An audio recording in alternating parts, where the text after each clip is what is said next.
Yes, Lord, we do pray. Sí, Señor. Tonight. Oramos, háblanos esta noche. Abrimos todo nuestro ser sin reservas a ti. Infúndete en nosotros con tus palabras que son espíritu y vida. Impártete en nosotros. Trabájate en nosotros. Concédenos espíritu de sabiduría y revelación, Señor. Queremos ver la historia de Cristo como la palabra de Dios esta noche. Queremos ver esta revelación espectacular, algo que va más allá de nuestra mentalidad, Señor. Esta noche nos tornamos a ti. Nuestros espíritus estén ejercitados. Nos olvidamos de todo lo demás y simplemente miramos a Jesús. Queremos sentarnos a tus pies, sin distracción, escuchar tu palabra, Señor. Señor Jesús, te amamos. Aplica tu sangre a nuestro favor, conforme a la evaluación que tú haces de la misma. Te tomamos como la ofrenda por el pecado, por las transgresiones. Te tomamos como nuestra ofrenda de holocausto. Consagramos esta reunión a ti, nuestras vidas a ti, nuestro ser a ti para esta reunión. En esta reunión edifica la iglesia, tu cuerpo, prepara la novia y acelera tu venida, Señor.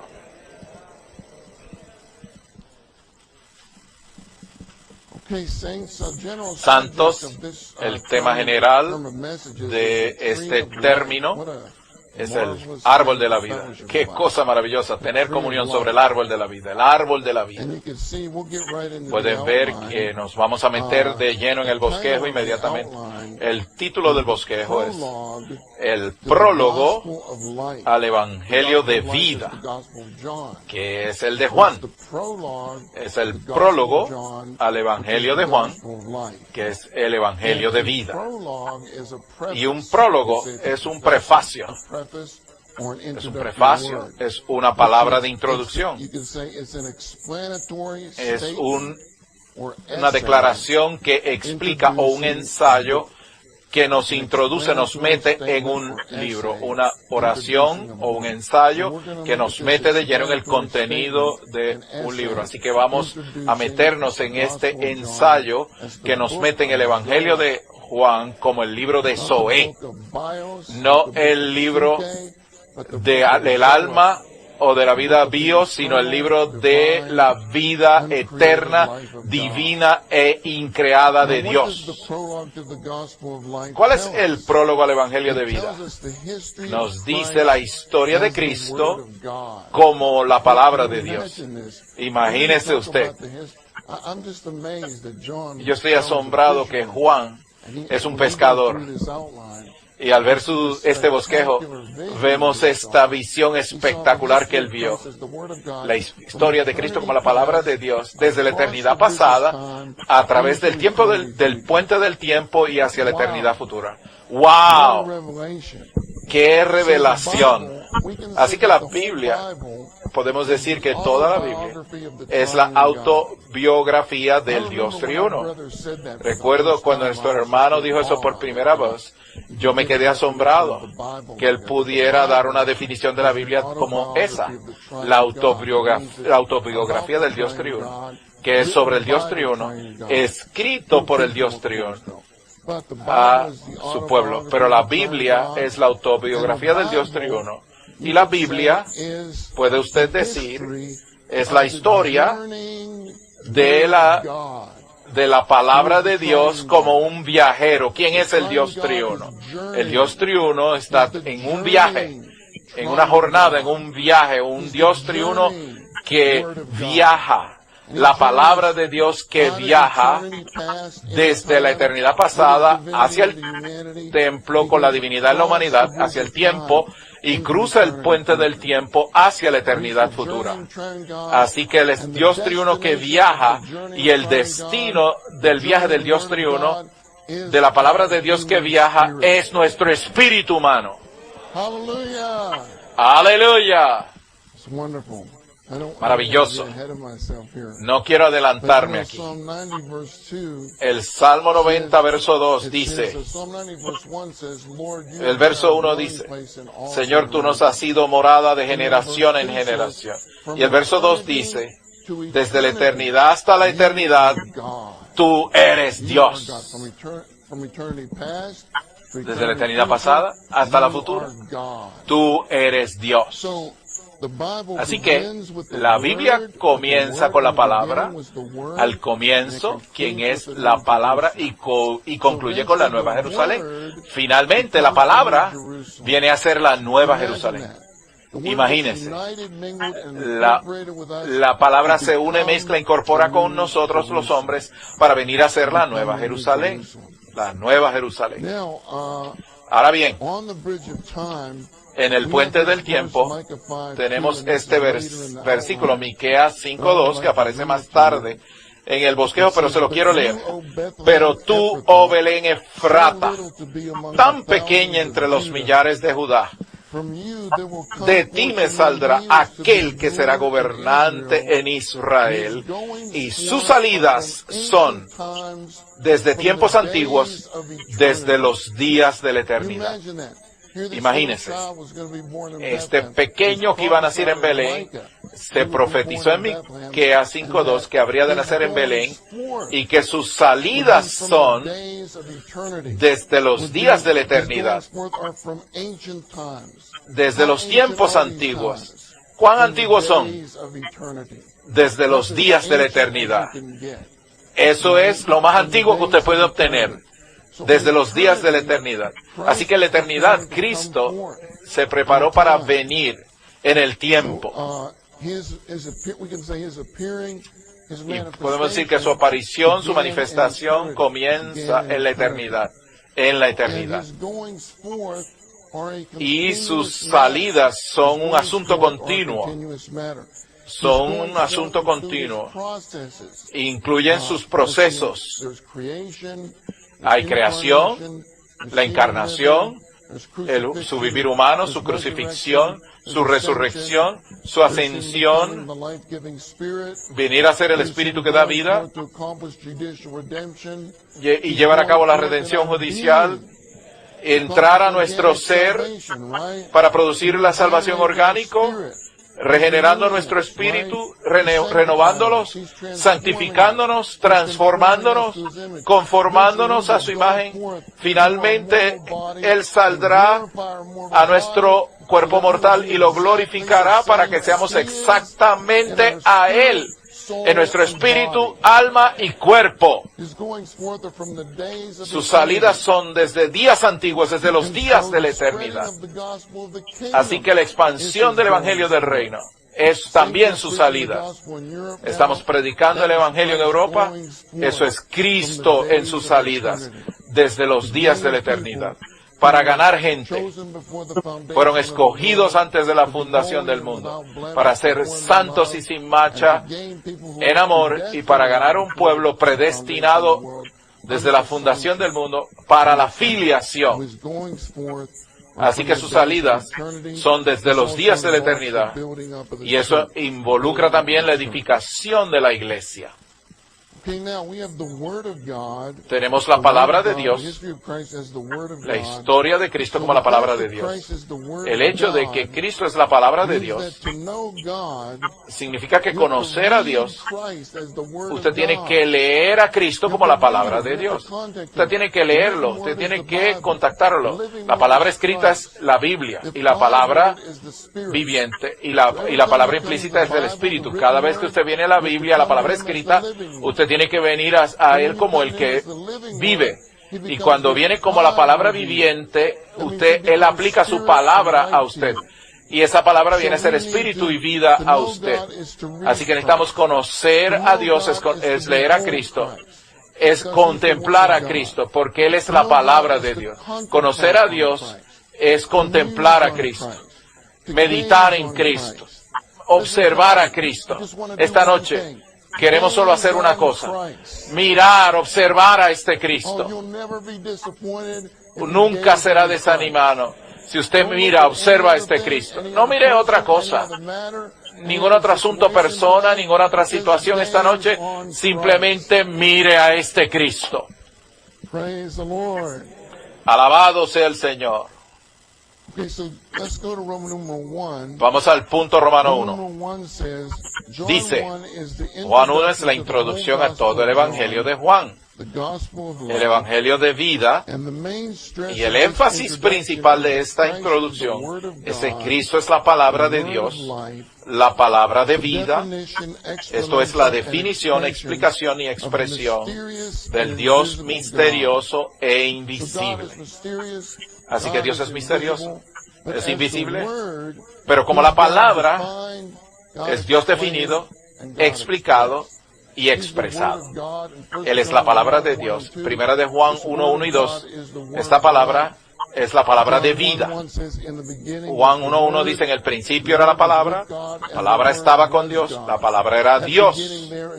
Ese comienzo ahí es el comienzo en la eternidad pasada.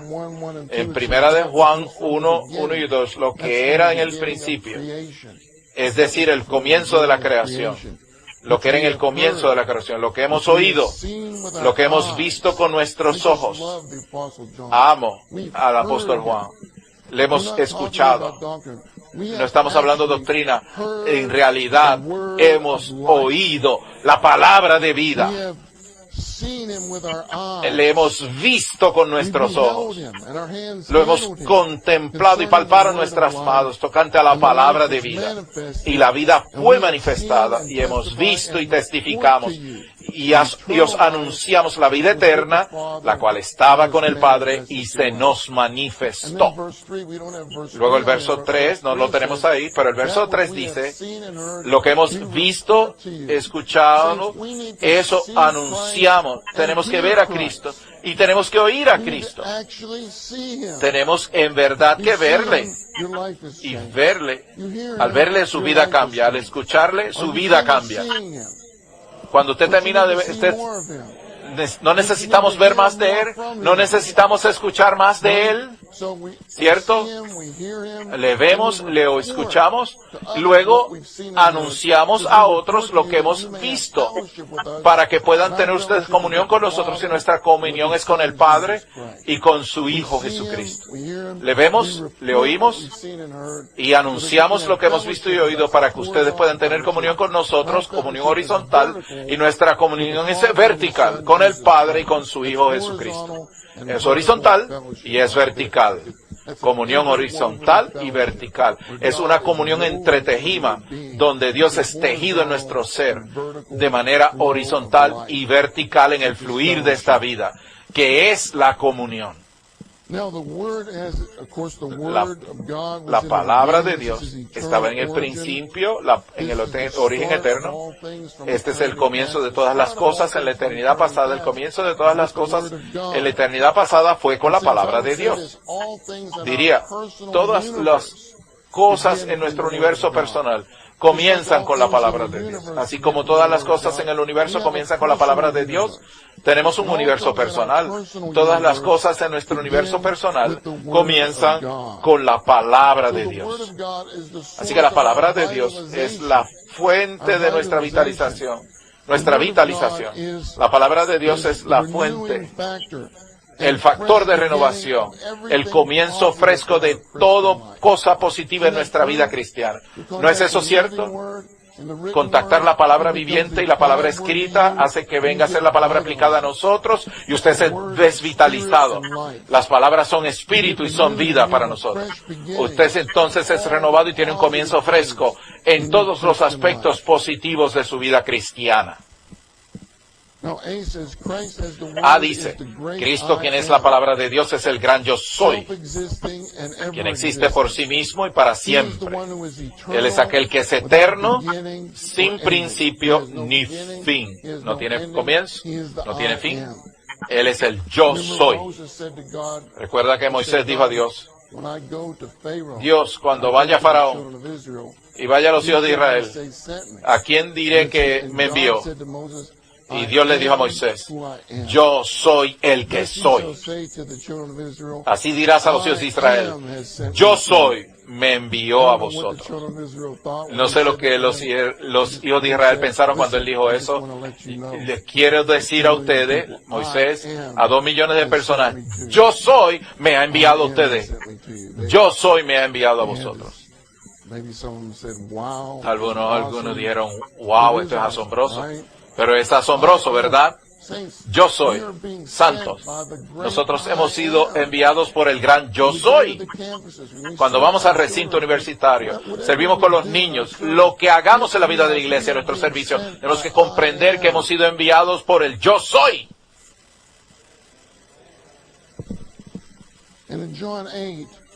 Y en Juan 8, dice 3 veces el Señor que Él es el yo soy. Por eso dije, moriréis en vuestros pecados, porque si no creéis que yo soy. Juan 8:24, en vuestros pecados moriréis. 28 de Juan. Les dijo pues Jesús, cuando hayáis levantado al Hijo del Hombre a la cruz, conoceréis que yo soy, que nada hago por mí mismo, sino estas cosas hablo según me enseñó mi Padre. Luego en el 8:58 dice algo maravilloso. De cierto os digo, antes de que Abraham fuese, yo soy. Él no dijo yo era, yo he sido. Él dijo antes que Abraham fuese, yo soy. Yo soy en verbo presente, pasado, presente y futuro, sin comienzo y sin final. B. Juan 1 hace referencia a Cristo con las 2 secciones de la eternidad y el puente del tiempo, en los 5 mayores eventos en la historia del universo, a saber, la creación, la encarnación, la redención, la unción y la edificación. Así tiene que la creación, la encarnación, la redención, la unción y la edificación. Mencionamos estos versículos ya, el Salmo 90 y Miqueas 5:2, ya los mencionamos esos versículos al comienzo. Por el punto 1 dice, Juan 1, como prólogo a todo el libro de Juan, es un extracto de la historia del Dios triuno que viaja, la palabra en la eternidad pasada, quien finalmente llega a ser la Nueva Jerusalén en la eternidad futura. Ahora bien, dice que es un extracto de la historia del Dios triuno como la palabra. Un extracto es un pronunciamiento que resume los puntos importantes de un texto. Así que Juan es un pronunciamiento que resume los puntos importantes del texto, que cubre la palabra de Dios que viaja desde la eternidad pasada a través del puente del tiempo hacia la eternidad futura. Santos, la historia de Cristo como la palabra de Dios es nuestra historia. Hemos sido unidos a Él de manera orgánica. Y esa es su autobiografía. Su autobiografía viene a ser nuestra autobiografía. Juan 1:4-5. En Él estaba la vida, y la vida era la luz de los hombres. Me gusta lo que dice el 5. La luz en las tinieblas resplandece, y las tinieblas no prevalecieron contra ella. En Él estaba Zoé, y Zoé era la luz de los hombres, y la luz resplandece en las tinieblas. Tal vez usted estuvo en el periodo de su vida donde estaba en tinieblas, pero el hecho de que estamos aquí esta noche es evidencia que las tinieblas no prevalecieron contra la luz. La luz brilla en las tinieblas y las tinieblas no prevalecieron. Juan 1:51. Claro, en Juan 8:12, Él dice, yo soy la luz de la vida. Aquel que me sigue de ninguna manera andará en tinieblas, sino que tendrá la luz de la vida.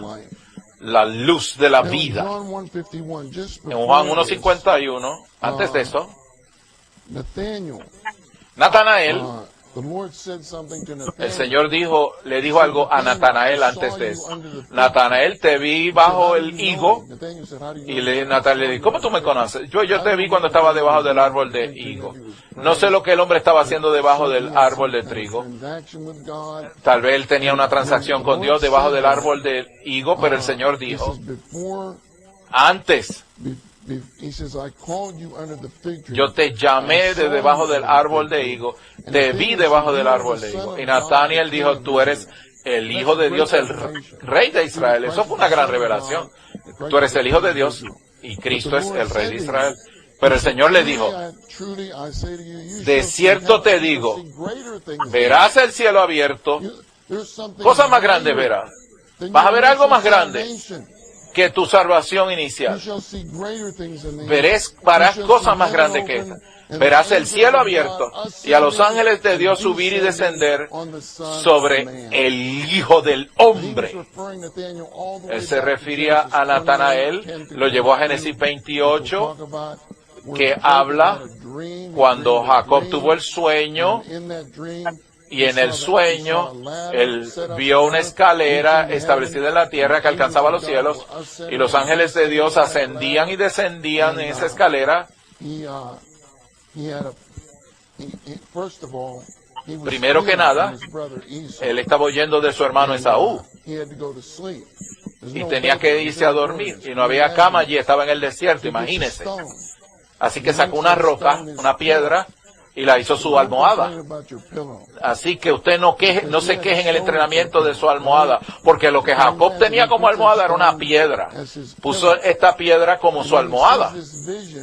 Y vio entonces esta visión en sueño, esta escalera puesta en la tierra, donde los ángeles de Dios ascendían y descendían sobre la escalera.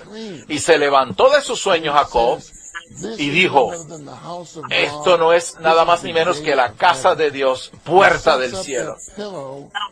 Entonces agarró la roca, la puso como una columna y le echó aceite encima y dijo a esa columna, esta columna es Betel, la casa de Dios.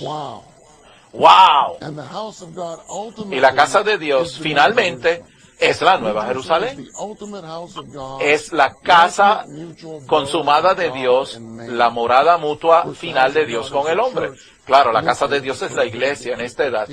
Conforme a 1 Timoteo 3:15, la iglesia es la casa del Dios viviente, pero finalmente la Nueva Jerusalén es la casa final de Dios con el hombre, donde los ángeles de Dios ascienden y descienden sobre el Hijo del Hombre. ¿Usted se imagina que el Señor le dio tal sueño a Jacob? ¿Un sueño? Tal vez es dar el sueño de ese sueño se lo debió haber dado a un tipo bien propio, pero el Señor le dio ese sueño a un suplantador como Jacob. Nosotros somos ese Jacob, los que soñamos con la casa de Dios.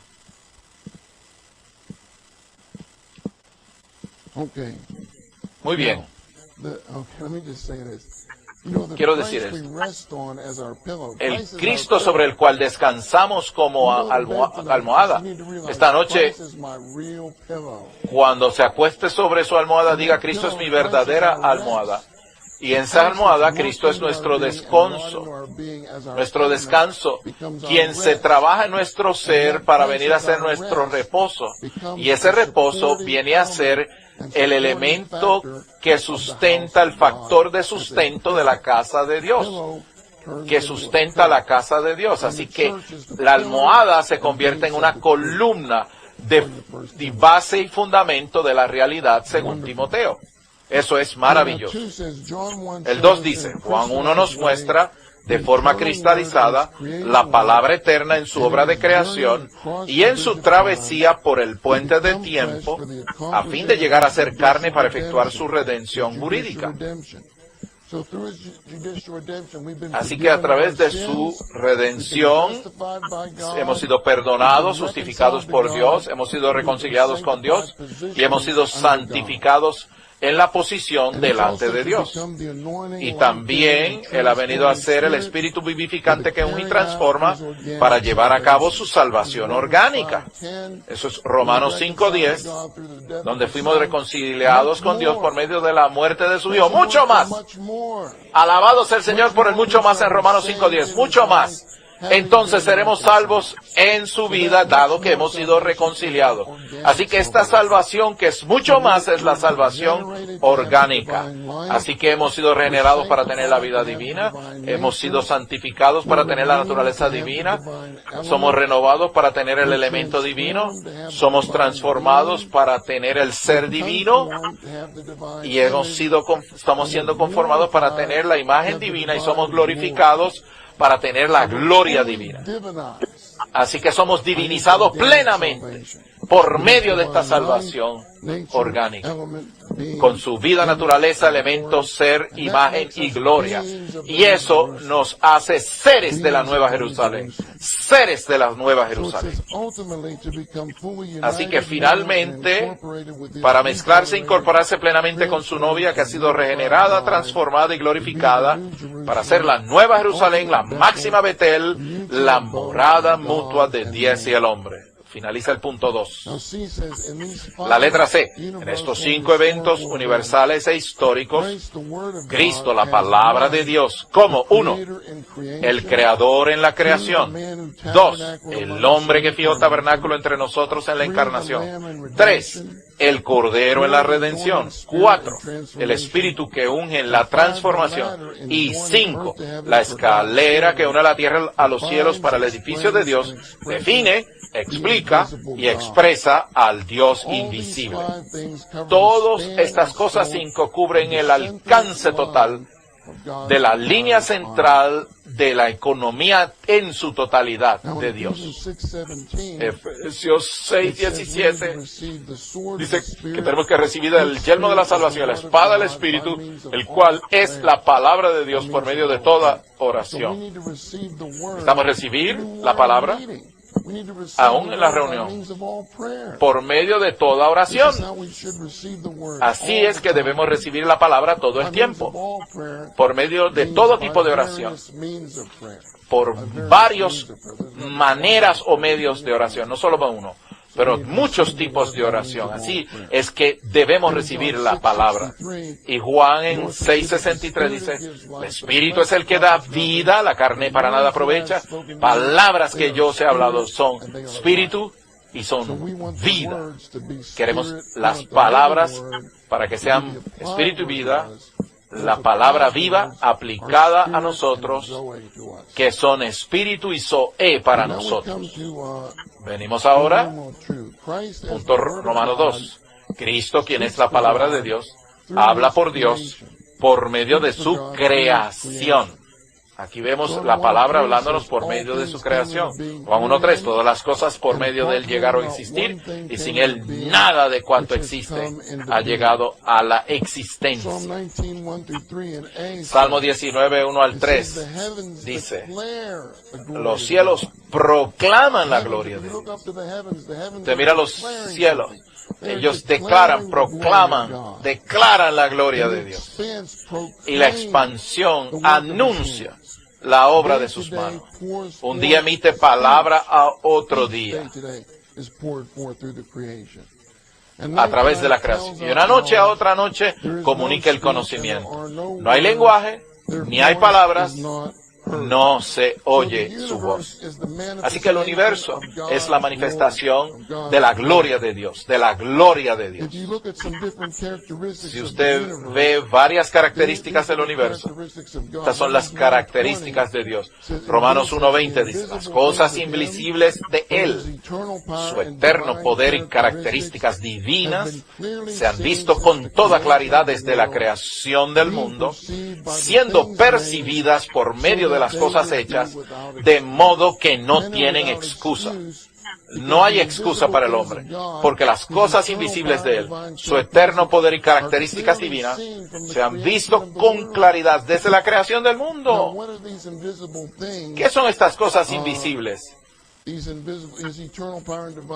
Su eterno poder y características divinas.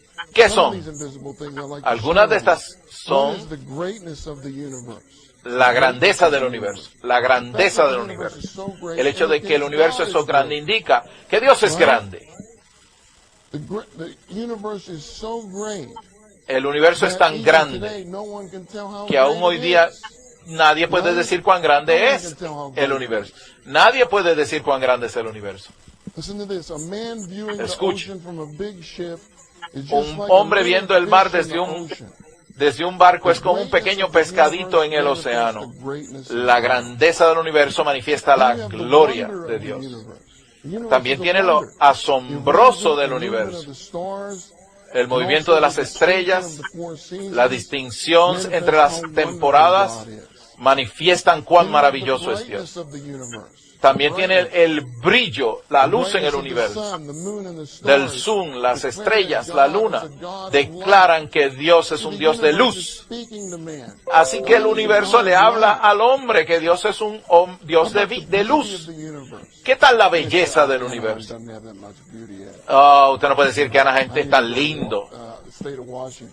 Necesito ir al estado de Washington. Pero de todos modos,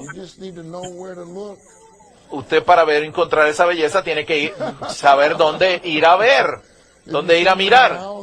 Si usted viene a mi casa y entra por la puerta, verá un jardín de rosas. ¿Quién creó la rosa? ¿Cómo usted puede describir una rosa? ¿Cómo la puede describir?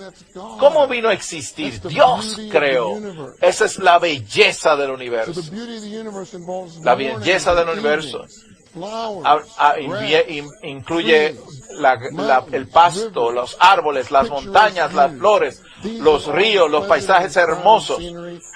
Todo este escenario hermoso son manifestaciones de la belleza de Dios. Santo. Enseñaba en un campamento de verano una vez. Era un campamento judío para niños jóvenes. Todos eran judíos, aunque usted no lo cree. Y el instructor del campamento quería que lo llevara a un viaje de acampar. Dijo, Ed, llévate algún tocino con ellos. Ustedes saben que los judíos no comen tocino. Y él le dijo, ellos van a amar el tocino. Así que me llevé el tocino y dije, oh, tengo tocino. Pero el tocino no está en el Salmo 19. De todos modos, esa noche, porque estábamos frente a viendo el valle del Shenandoah desde una colina, y estábamos en el borde de ese farallón donde se podía ver el valle del Shenandoah. Yo estaba preocupado y esa noche no dormí bien porque estaba pendiente de los muchachos, pero cuando vi el valle y cuando vi las estrellas, y algo en mi ser dijo, hay un Dios en este universo. Yo no sé cómo Dios era, pero comprendí que hay un Dios en este universo. Y tuve una impresión muy específica en mi ser de que yo tenía un destino, no sabía cuál era, pero yo tenía algún tipo de destino que Dios quería que yo cumpliese. Yo no sabía quién era Dios, pero la creación en esa noche me estaba predicando el Evangelio. Y nunca puedo olvidar esa noche. También tiene el amor de Dios, el arreglo del universo de parte de Dios. Es una provisión para todas las necesidades. Nos muestra la bondad de Dios. También tiene la sabiduría, el brillo, la belleza del universo. Manifiestan que nuestro Dios es un Dios de sabiduría, un Dios sabio.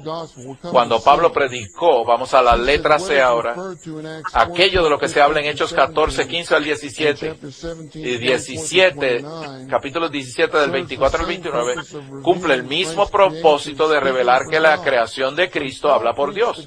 Cuando Pablo predicó el Evangelio, él habló desde el ángulo de la creación, en Hechos 14, 15 al 17. Y dice, varones, ¿por qué hacéis esto? Nosotros también somos hombres de igual condición que vosotros, que os anunciamos el Evangelio para que de estas vanidades os convirtáis al Dios vivo que hizo el cielo y la tierra, el mar y todo lo que en ellos hay. En las generaciones pasadas Él ha dejado a todas las naciones andar en sus propios caminos. Si bien no se dejó a sí mismo sin testimonio. haciendo el bien, de daros lluvias del cielo y tiempos fructíferos, llenando de sustento y de alegría vuestros corazones. ¡Qué evangelio! No esperábamos este tipo de evangelio de parte de Pablo, pero él habló del evangelio desde el ángulo de la creación. Luego en Hechos 17, cuando estaba en la colina del Areópago en Atenas, él dijo, vi un altar, vi que ustedes tienen un altar cuya inscripción es al Dios no conocido. Lo que ustedes adoran sin conocer, a este es el que yo les anuncio. ¿No es eso maravilloso? Ustedes tienen un altar que dice al Dios no conocido. Ustedes a este adoran que no conocen, ese es al que yo les anuncio. Así que él hizo, les habló él de la creación, el Dios que hizo el mundo y todas las cosas que en él hay, siendo Señor del cielo y de la tierra, no habita en templos hechos por manos humanas, ni es servido de manos de hombres, como si necesitase de algo, pues él es quien da a todos vida y aliento y todas las cosas. Y de uno solo ha hecho todo el linaje de los hombres, para que habiten sobre toda la faz de la tierra, les ha prefijado el orden de los tiempos y los linderos de su habitación. El hermano Lee dice en la nota que las migraciones a este continente prueban que el Señor señaló los tiempos y las estaciones para que el hombre morada, ¿para qué? Para que busquen a Dios. Para que busquen a Dios. Si en alguna manera palpando puedan hallarle, aunque ciertamente no está lejos de cada uno de nosotros. Y dice él, porque en él vivimos, nos movemos y somos, como algunos de vuestros propios poetas también han dicho. Pablo tomó la poesía de un poeta y la convirtió en la palabra de Dios. ¡Wow! En él vivimos. Nos movemos y somos, porque somos linaje suyo. Imagínense, el hombre creado es raza de Dios, hecha a la imagen del género de Dios, creado a la imagen de Dios, conforme a la semejanza de Dios. Todo fue creado conforme a su género, pero el hombre fue creado conforme al género de Dios. Así que en ese sentido es el linaje de Dios. Siendo pues linaje de Dios, no debemos pensar que lo divino sea semejante a oro, o plata, o piedra, semejante a una escultura de arte a la imaginación de hombres. Eso es Hechos 17. Ahora bien, en Colosenses 1:15 al 17, dice, Él es la imagen del Dios invisible, el primogénito de toda creación, porque en Él fueron creadas todas las cosas, las que hay en los cielos y las que hay en la tierra, visibles e invisibles, sean tronos, señoríos, principados, autoridades, todo fue creado por medio de Él y para Él. Y Él es antes de todas las cosas. Y todas las cosas en Él se conservan unidas. Todo se conserva en el universo unido. Como Cristo siendo el factor, el eje del universo, que mantiene el universo unido. Todas las cosas hacen coinherencia en Él. Todo fue creado en Él, por medio de Él y para Él. Así que en Él significa en el poder de la persona de Cristo. Toda la creación posee las características de su poder intrínseco. Por medio de Él significa que Él es la persona por medio de la cual toda la creación fue llevada a cabo en secuencia. Y para Él significa que Cristo, Él es la meta de toda la creación que es para su posesión. En Él, por medio de Él y para Él. ¿No es eso maravilloso? Y Ageo 2:7 dice que Él es el deseado de todas las naciones.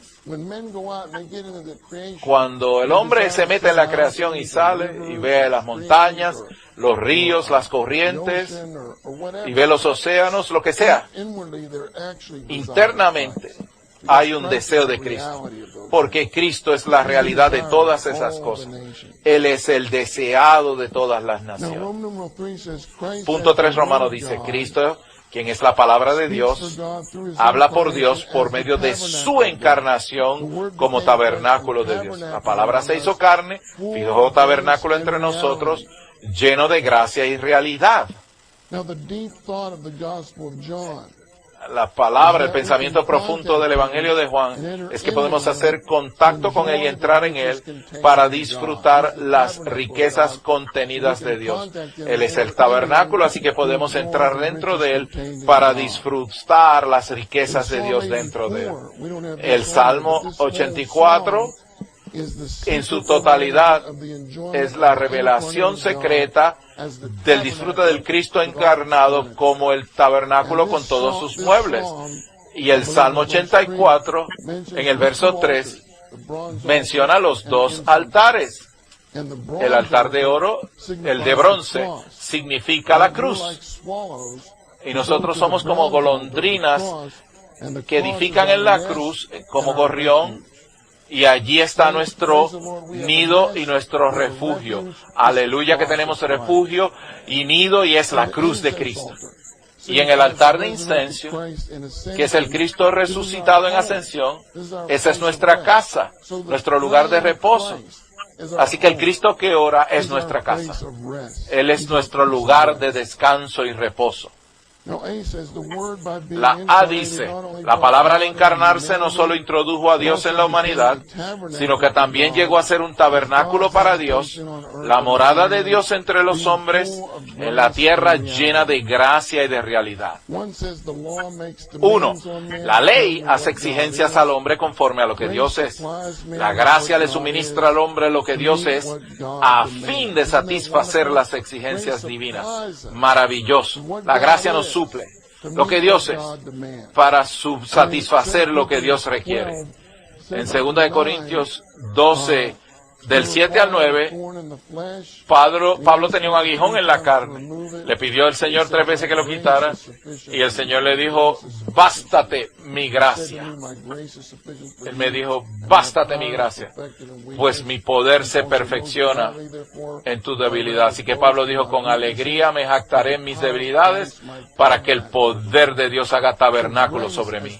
Así que la gracia como poder hace tabernáculo sobre Pablo en el medio de sus debilidades. Así que usted sabe lo que es gracia. Sabemos que gracia es el disfrute de Dios. Pero este disfrute de Dios es el que porta nuestras cargas. ¿Cómo podemos llevar cualquier carga si no tenemos la gracia? Una manera de poder llevar cualquier carga es disfrutando a Dios. La ley le exige exigencias al hombre, pero la gracia suple a lo que Dios es para suplir las demandas, las exigencias de Dios. 2, dice, de su plenitud recibimos todos y gracia sobre gracia. Esto es un buen versículo para orar por la mañana. Señor, esta mañana quiero recibir gracia sobre gracia. Gracia sobre gracia. Amo la B. Al hacerse carne, llegó a ser la corporificación del Dios triuno, quien trae Dios al hombre y hace que podamos contactar a Dios. Dios puede ser contactado. Dios es tocable. Se puede recibir. Dios se puede experimentar. Dios se puede entrar. Oh, tu Dios y el mío es disfrutable. Aleluya. C. Llegó a ser un Dios hombre introduciendo divinidad en humanidad, mezclando divinidad con la humanidad. No es un milagro esto. Quiero volver a la... ¿No es milagroso que podemos hacer contacto con Dios? Todos nosotros estamos haciendo contacto con Dios ahora mismo. Estamos tocándole, recibiéndole, experimentándole, entrando en Él. Y ahora mismo estamos disfrutando a Dios. Es un milagro. La letra D, la encarnación del Hijo unigénito de Dios, también tiene por finalidad explicar Dios al hombre en la palabra, en vida, en luz, en gracia y en realidad. Tenemos 5 cosas bajo este punto. 1, la palabra es Dios expresado, explicado y definido para que el hombre pueda entender a Dios. 2, la vida es Dios impartido para que el hombre pueda recibir a Dios. 3, la luz es el resplandor de Dios para que el hombre pueda ser alumbrado a fin de participar de Dios. Así que la luz es el resplandor de Dios.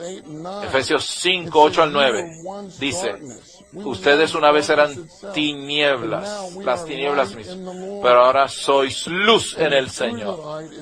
Y el fruto de la luz en toda bondad, justicia.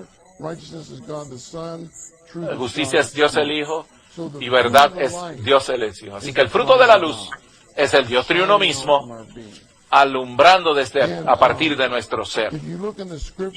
Si usted va a las Escrituras, en 1 de Juan 1:5, dice ahí que Dios es luz y en Él no hay ninguna tiniebla. En Juan, el Señor dice: yo soy la luz de la vida. En Juan 1:4, la luz, en Él estaba la vida, y la vida era la luz de los hombres. En Salmo 119, 105 dice: tu palabra es lámpara a mis pies y luz a mi camino.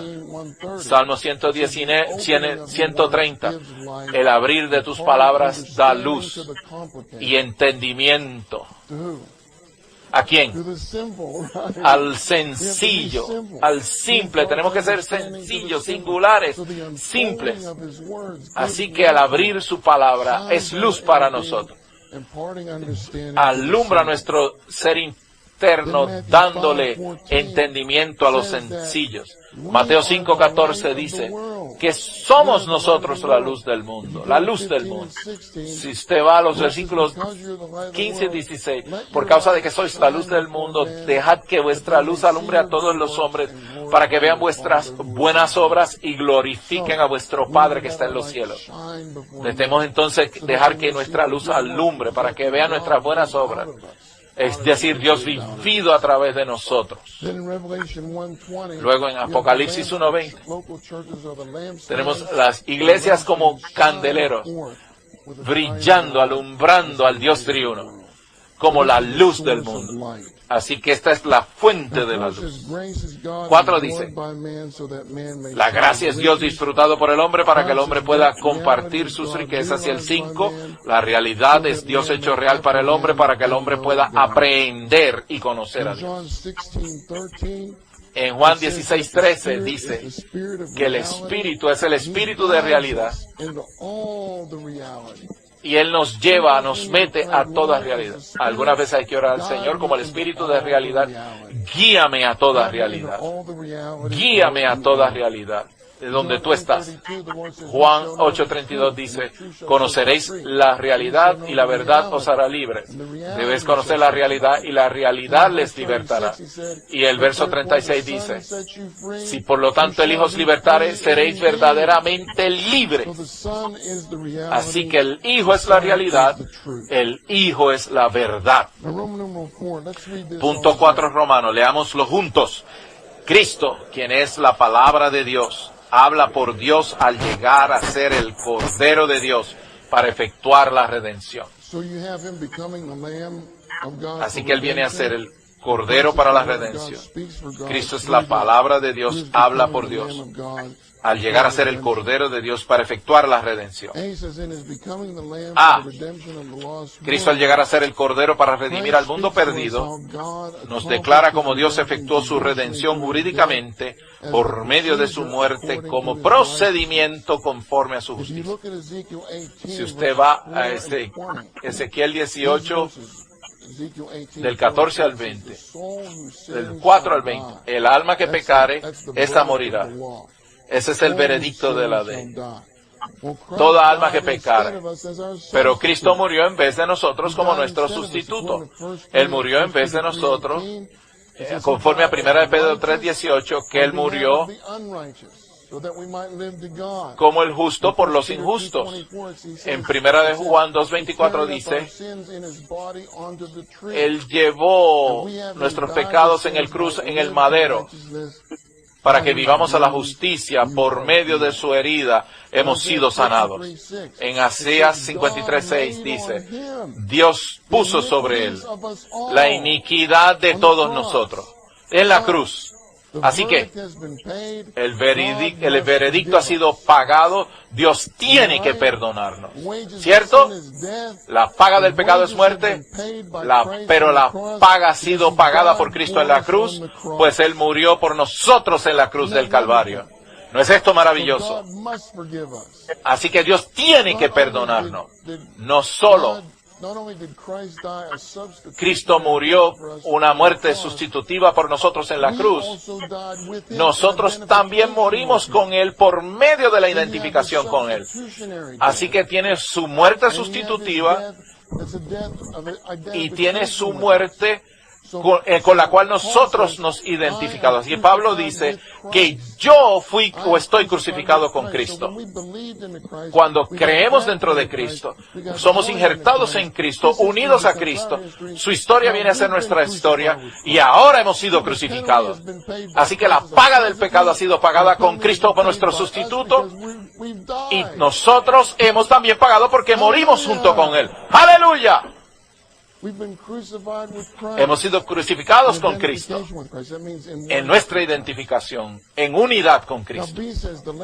B dice, Cordero de Dios representa a la palabra en la carne en cumplimiento de todas las ofrendas del Antiguo Testamento para efectuar la plena redención de Dios. Hebreos 10:5 al 10. No leo, pero algunos dicen, he aquí que vengo para hacer tu voluntad, como dice el rollo del libro. Dice, quita lo primero para establecer lo segundo. Es decir, quitar los sacrificios del Antiguo Testamento y establecer lo segundo, quien es Cristo como la ofrenda única.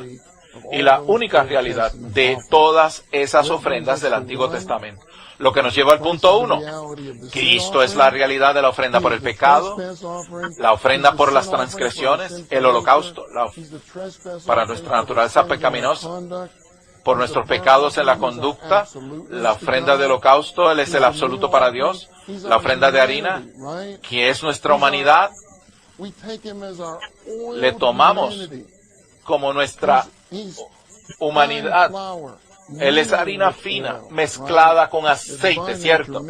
La naturaleza divina mezclada con la naturaleza humana. Él es nuestra ofrenda de paz. Paz para Dios y paz para los hombres. Él es nuestra ofrenda mecida, el Cristo resucitado, ofrenda elevada, Cristo ascendido. Y la libación, el nuevo vino que alegra a Dios y alegra a los hombres. A veces necesitamos orar, Señor, haz mi corazón alegre, nuevo, una libación para que pueda compartir a Dios, a los hombres y ser uno contigo como la ofrenda de elevación. Con Cristo como aquel que es todas las ofrendas, tenemos la plena redención de Dios y podemos experimentar y disfrutar esta redención. Vamos a leer el 5 todos juntos. Cristo, quien es la palabra de Dios, habla por Dios al llegar a ser el Espíritu que unge para la transformación del pueblo redimido de Dios en piedras, a fin de edificar la casa de Dios, orgánicamente con miras al Nuevo Testamento. Así Cristo como la palabra de Dios todavía habla en el puente del tiempo. Y habla como el Espíritu que unge para transformar a su pueblo redimido en piedras para la casa de Dios, que es Betel. Una edificación orgánica con miras al Nuevo Testamento. En Juan 1, 32 al 42, dice el 32, Juan testificó, vi al Espíritu que descendía del cielo como paloma y permaneció sobre él. Sobre él permaneció. He visto y testificado que este es el Hijo de Dios. Y miró a Jesús y le dijo a sus discípulos, he aquí el Cordero de Dios. Le habló a los dos discípulos, siguieron a Jesús. Y uno de los dos oyó esta palabra que fue Andrés, hermano de Simón Pedro, y dijo, hallé al Mesías, que traducido es el Cristo, y le trajo a Jesús. Y mirándole Jesús, dijo, tú eres Simón, hijo de Jonás, tú serás llamado Cefas, que quiere decir Pedro, y Pedro significa una piedra. Así que estos versículos del 32 al 42 muestra que Él vino a ser el Espíritu que unge la paloma para la transformación del pueblo redimido de Dios en piedras para edificar la casa de Dios, que es el verso 51. Como la realidad de Betel. En la A, Cristo al llegar a ser el Espíritu vivificante que unge y transforma, nos habla más acerca de cómo Dios lleva a cabo su economía orgánicamente, en virtud de su vida divina, con miras a su propósito divino, según el deseo de su corazón. La B dice, necesitamos estar vigilantes para no permitir que nada en nuestro diario vivir reemplace a Cristo como Espíritu que unge en nuestro espíritu. No deje que nada reemplace a Cristo como el Espíritu que unge en su espíritu. Tenemos una unción del Santo. Y conforme a 1 de Juan 2:27, mora en nosotros, permanece en nosotros. Así que tenemos el Espíritu como el ungüento y tiene el Espíritu como la unción, que es el mover, operando, trabajando como el Espíritu compuesto dentro de nosotros, moviéndose, operando y trabajando dentro de nosotros como el ungüento compuesto dentro de nuestro ser interior. Uno dice, Cristo es el ungido, que llegó a ser que unge, y la unción misma. Vivir según el principio del anticristo significa ser anti-unción. Anti significa en contra de, y en lugar de, en vez de. Si usted mira 1 de Juan 2:18, dice, niños, ya es la última hora, y muchos anticristos se han presentado. Son anticristos. Lo que ellos hacen es que traen cosas en la iglesia que son en contra de Cristo, o son en lugar de Cristo, o en vez de Cristo. 1 de Juan 4:3. Todo espíritu, este es el espíritu del anticristo, del cual oyeron que viene y que ya está en el mundo. Así que está el espíritu del anticristo en el mundo. 2 dice, ser un anticristo es estar en contra de Cristo y reemplazar a Cristo con algo más. Eso aplica a nosotros. 3 dice, si reemplazamos a Cristo con algo de nuestro propio comportamiento y carácter, estamos practicando el principio del anticristo en el sentido de permitir que ciertas cosas reemplacen a Cristo mismo. No deje nada de su ser y carácter reemplazar a Cristo. Cristo debe ser nuestra conducta. Cristo debe ser nuestro carácter. Necesitamos vivir a Cristo. Así que Pablo dice en Filipenses 4, del 4 al 9, regocijaos en el Señor siempre. Otra vez, regocijaos. Sea conocido de todos los hombres lo comprensivos que sois. Señor está cerca. Comprensivo aquí significa Cristo. Ser comprensivo es ser razonable, considerado, no ser estricto en reclamar su derecho legal. Ese es Cristo, es considerado, razonable. No reclama su derecho legal con la gente. Necesitamos ser uno con Cristo de esta manera, para que Cristo sea nuestra comprensión hacia todos los hombres. ¿Cómo hacemos esto? Al orar a Él. En nada estéis afanosos. Si el verso terminara ahí, tendríamos un problema. En nada estéis afanosos, punto. ¿Y cómo? ¿Cómo no somos afanados? Sino en toda ocasión sean conocidas vuestras peticiones delante de Dios por medio de oración y súplica con acción de gracia. A Dios, en la comunión con Dios. Y la paz de Dios sobrepasa todo entendimiento, guardará vuestros corazones y pensamientos en Cristo Jesús. Esto es maravilloso, experiencia maravillosa de no estar afanosos por medio de la oración y la petición con acciones de gracia. Y la paz de Cristo, que sobre todo entendimiento guardará vuestros corazones y pensamientos en Cristo Jesús. 4 dice, vamos a arrepentirnos por llevar una vida diaria que se conforma al principio del anticristo, permitiendo que cultura, religión, ética, conceptos naturales reemplacen a Cristo como unción interior.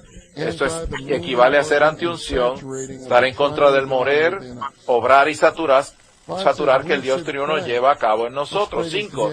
Dice, deberíamos orar. Oremos. Señor, queremos vivir y andar en la unción con ella, a través de ella y por ella, la cual es el mover, el operar y el saturar que el Dios triuno efectúa en nosotros. Diría yo que este es el deseo del corazón de Dios, la carga del recobro del Señor, el deseo del corazón de Dios y la carga del recobro del Señor, que vivamos y andemos por medio y a través de la unción que es el mover, el operar y el saturar del Dios triuno dentro de nosotros. Se dice, la paloma, espíritu que unge, regenera al hombre creado, unge y transforma al hombre natural en piedras vivas, y une al hombre transformado. Le dice, cuando Pedro se convirtió, el Señor le dio un nombre nuevo, Pedro, que significa piedra. Cuando recibió la revelación referente a Cristo, el Señor le reveló además que Él era la roca, una piedra. Con estos 2 incidentes quedó impreso en Pedro el hecho de que Cristo y sus creyentes son piedras para el edificio de Dios. Para el edificio de Dios. Primera de Pedro 2, del 4 al 8, acercándonos a Él, piedra viva, desechada por los hombres, mas para Dios escogida y preciosa piedra. El verso 7 me gusta. Para vosotros pues los que creéis, Él es lo más preciado. Él es lo más preciado a sus creyentes, como piedras vivas. Él es la piedra de ángulo, Él es la piedra cimera, Él es la piedra de fundamento en el edificio de Dios. Punto 6, Romano. Dice, Cristo, quien es la palabra de Dios, habla por Dios al llegar a ser la escalera que trae el cielo, Dios a la tierra, el hombre, y une la tierra, el hombre al cielo, Dios, como una sola entidad para el edificio de Dios. Esta escalera es Dios haciéndose hombre para que el hombre venga a ser Dios, vida y naturaleza, pero no en la deidad, para la edificación de la casa de Dios, que es la morada mutua de Dios y el hombre en este universo, para la gloria del Dios triuno. Y hablamos ya del sueño que él tuvo, y el tope estaba en el cielo, y los ángeles de Dios ascendían y descendían. Y Jacob dijo cuando despertó, dijo, ciertamente iba a estar en este lugar. Cuán asombroso, esto no es otra cosa que la casa de Dios, puerta del cielo. Nuestro espíritu ahora es la habitación de Dios, ¿cierto? Así que Efesios 2:22 habla de la habitación de Dios en espíritu, o la morada de Dios en espíritu. Así que esa escalera, hablando subjetivamente, está en nuestro espíritu, pues nuestro espíritu es la verdadera Betel de Dios. Así que hay tráfico en nuestro espíritu. Dios viene al hombre y el hombre es llevado a Dios. Dios es edificado en el hombre está siendo edificado en Dios. Dios se hace el hombre para que el hombre venga a ser hecho Dios, vida y naturaleza, mas no en la deidad. Así que Jacob se levantó Jehová de mañana, tomó la piedra que había puesto debajo de la piedra, la erigió como columna y derramó aceite encima de ella. Y llamó el nombre de aquel lugar Betel. Dice, la piedra que he puesto como columna será la casa de Dios. Así que la A dice, Cristo es en el hecho de ser la escalera celestial en Betel, también nos habla acerca de cómo Dios desea tener una casa en la tierra, constituida de sus elegidos, redimidos y transformados, a fin de que Él pueda traer el cielo a la tierra y unir la tierra al cielo para hacer de ambos una sola entidad por la eternidad. Ve, el sueño de Jacob es una revelación de Cristo, pues Cristo es la realidad de la escalera que Jacob vio en Betel, la casa de Dios. lo que nos lleva al uno, nuestro espíritu regenerado.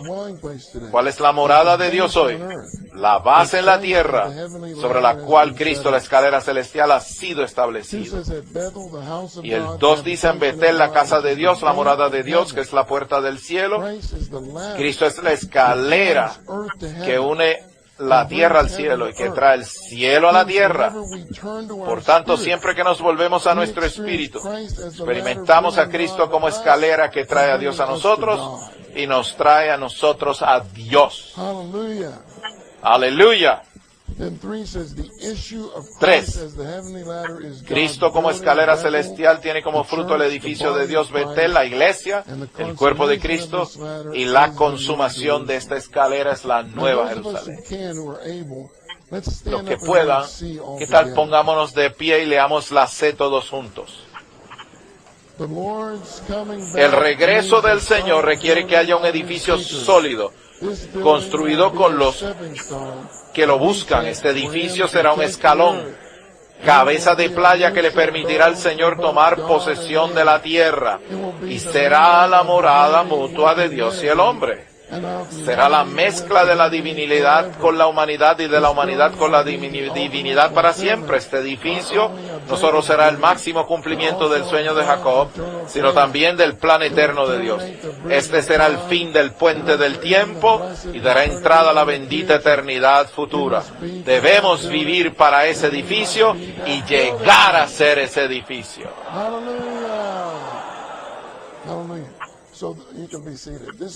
Pueden sentarse. Esa es la historia de Cristo como la palabra de Dios desde la eternidad pasada, cruzando el puente del tiempo y hacia la eternidad futura. Ore con su vecino por un minuto o más. Luego Dennis